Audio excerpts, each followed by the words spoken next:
All right, y'all. About to get into this We think of space as the final frontier, alien the last place video for mankind to explore. But what if space isn't the final frontier?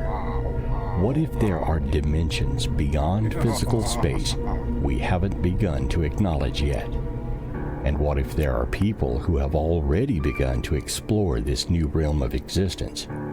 It may sound bizarre, but there is evidence that physical space is not the end of our outreach into the heavens, but simply the beginning. Could aliens be visiting us from other realms? Could they do say that they underwater too. That's where they coming from. Who was it that seen them under the water? Christopher Columbus. Yeah, he said he was one of the first one that seen a spaceship come out of the water. They use corridors through other dimensions to reach our tiny blue world. And can we expand our consciousness enough to understand these strange new realms? Are we on the cusp of a truly new way of contemplating the cosmos? And are there beings from these dimensions trying to make contact with us? Already made contact with us. Oh.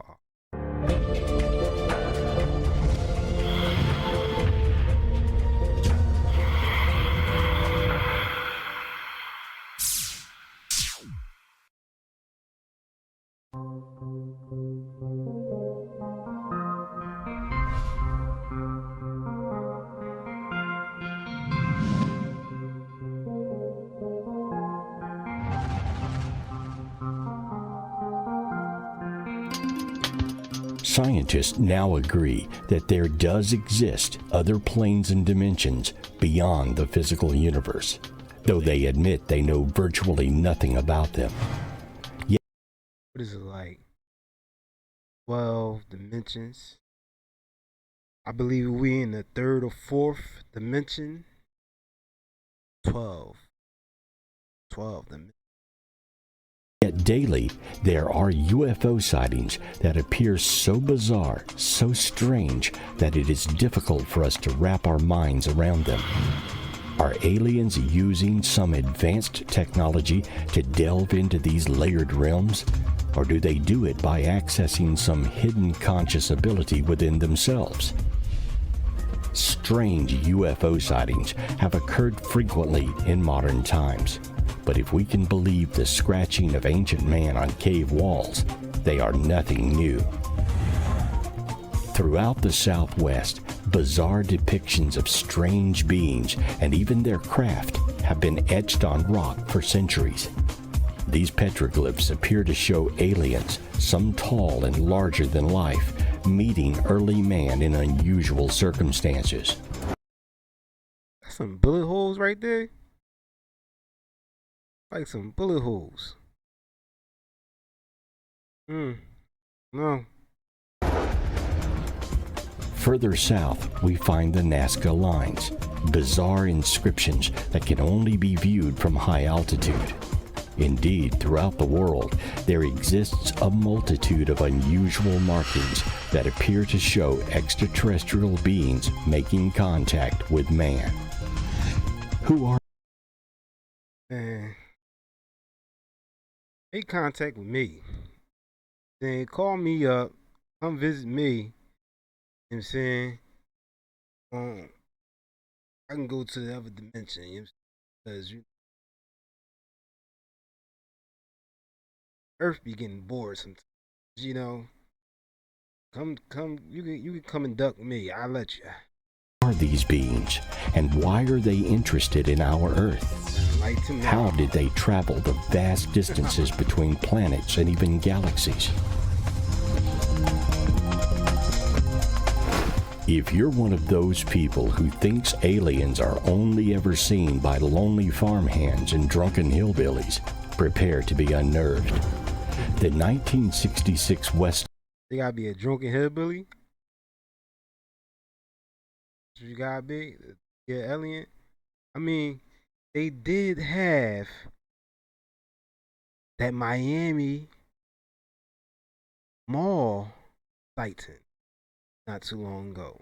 But ain't too many people come out about that, so we don't know if it's real or not. Like, one of y'all down there in Miami, man, let me know, man. If y'all seen it for real, man, let me know. Y'all took a picture of it or something. All Australian encounter was witnessed by over 200 people and provoked a response from both the police and Australian Air Force. On April 6th, pupils and teachers at two schools in a Melbourne suburb watched as a low-flying silver-gray shiny object drifted over an empty field before landing behind some trees. Witnesses described it as looking like a cup turned upside down on a saucer. While both schools are near an airport, staff are well versed enough in aircraft to know it was unlike anything they had ever seen before. When some pupils went to investigate, the craft abruptly took off again, speeding away into the sky. The only traces left were some unusual scorch marks in the forest. Yeah, I heard about that. Like, they investigated it, and like, like, you see them grains right there, they normally be like, if it was like human made, like human, like if the human did it, it'd have been like broken, it would have been like broken grain and stuff like that. You get what I'm saying? But it was like they was heated and bent to the like only like a craft. They say that it did it, and they investigated the kids there too, and the kids seen the same thing and stuff. I think about that. What's so truly disturbing about the Westall encounter is the sheer number of witnesses, along with how spread out they were. For such a diverse group to have simultaneously had a mass hallucination is almost as incredible as an explanation of a flying saucer. And that's before we get into the involvement of the Australian government. So,